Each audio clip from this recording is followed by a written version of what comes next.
part of the big battle over the budget and coming to this agreement was about unemployment benefits. One of the really big arguments, and some of these benefits may end for some people next month. For more on that, we turn to NBC's Rob Schmidt. You want milk or just your spoon, Sean? For LaShawn Daniels Palmer, a mother of 4, much of her morning ritual remains the same, getting her kids up and ready for school. But these days, she's supporting her family with her unemployment insurance. And at $375 a week, it's really tough. It is really, really tough. With her computer now broken, she hunts for work on her tiny cell phone screen. This is week 28 of unemployment. She counts every week because that number has never counted more. Her benefits could soon disappear. I need the benefits so that I can keep pushing forward so that I won't need the benefits. Up until 2009, unemployment benefits lasted 26 weeks, but today, because of the recession, they can go up to 73 weeks. But if Congress doesn't take action, they'll go back to 26 weeks on December 28th, and 1.3 million jobless workers will lose their benefits. That includes Randy Russo, who, despite living in Chicago, keeps the heat low to save money. I don't know what the end game is. I don't know when it would happen, but it's just that, it's hope. And if you don't have the hope, then it's truly over. While unemployment has gradually improved, job fairs like this continue to draw crowds, people who say they need benefits while they look for work. But some economists argue a longer stretch of benefits costs taxpayers billions and can discourage people from looking hard for jobs. So you get more unemployed people unemployed for a longer time as a consequence of the program. LaShawn Daniels Palmer says she's willing to take almost any job. I'm not beyond working in a retail store. I'm not beyond working at McDonald's. Whatever it takes so that my kids are not homeless. She's now counting the weeks until her benefits end. Joe Fryer, NBC News, Los Angeles. This is a critical issue, and Lenny, I'll turn to you about this. How do we solve this problem? And do you agree with the analysis that was made by one person in that video that says that the longer people stay on unemployment, the longer they'll want to stay on it and not search for a job?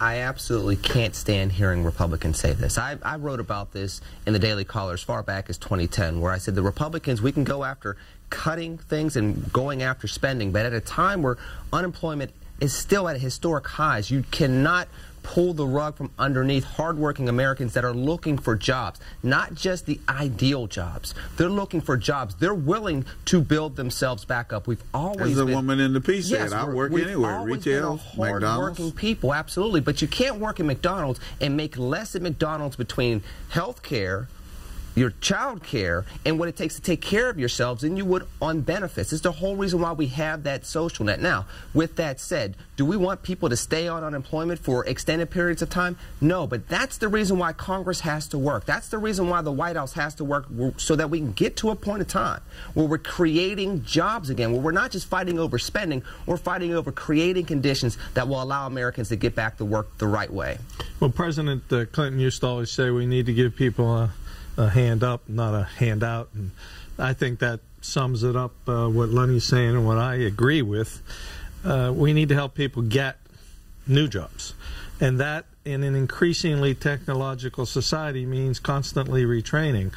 I'm in my 9th career.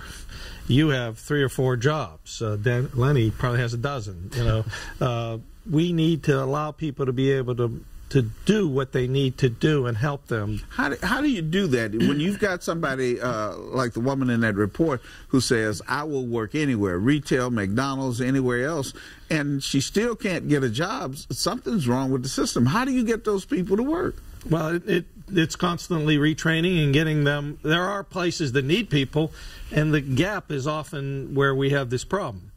If you don't have the specialty to perform the job. Exactly. You agree, Lenny? Well, also on top of that, we're going to have to reanalyze how we look at our workforce. Right now, we have people with 2 degrees trying to go get retail jobs. At some point in time, we're either going to have to create the bridge jobs so that those folks that are highly trained but are out of their industry can go work that temporary job to move back into their industry, or we're going to have to reevaluate how we look at labor, where we say, if you're unemployed for 3 years, we will still bring you back into the workforce. And the way that you incent businesses to change their hiring culture is through tax policy, is through government policies that gets them to thinking about how do we take people that are sitting there with potential and not hold this long-term unemployment against them, get them back into the fold and get us back to being a strong nation like we should be. There was a big protest about this, I believe, recently. Mike, what do you think? Well, yeah, they were saying jobs at $7.50 an hour, you can't function, and so that they want the minimum wage raised. Yeah. And that it used to be a very bipartisan issue. Periodically, or we in Pennsylvania certainly did it, where we would revisit this issue. The feds haven't revisited it in a long time, and maybe they should. We're short on time, but I've read reports that say if the minimum wage had kept pace with productivity and inflation, it'd be somewhere around $14 an hour, twice what we're talking about now.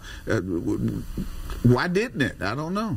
I think that we got to a point in time when we started creating two different Americas. And I know a lot of times people point at the corporations, but if you go to Wall Street versus Main Street, if you go at urban versus rural, you're seeing that divide all the way across. So as we continue that over the last couple of decades, you've seen that chasm become greater. At this point in time, we're going to have to take an approach that may not necessarily bring minimum wage up to $15 an hour, but we're going to have to create the secondary and tertiary jobs that allow people to do entry-level work but find a pathway for careers. Nobody's talking about careers. People are talking about jobs. People are talking about minimum wage. Nobody's talking about careers being created in America anymore. That's the problem. We'll give you the last 30 seconds on and this. The last thing that needs to be spoken of is the break through needs to come in D.C., where the R's and the D's have to start talking about the issues that Lenny just brought up instead of just fighting each other. You think this agreement is a start on that? I think it's the most hopeful thing that has happened in the last couple of years. Lenny? I concur.